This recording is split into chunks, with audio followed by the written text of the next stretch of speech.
I get you some apple. Okay, here you go. Yeah, good job.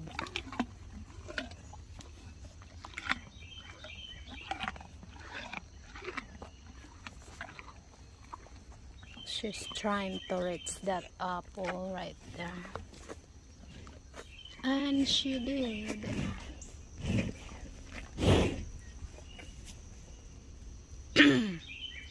It's loaded of apple. She can eat them all. What, Penelope? You want an apple too? Look at this. Ayan. She loves apple. She's trying to get it.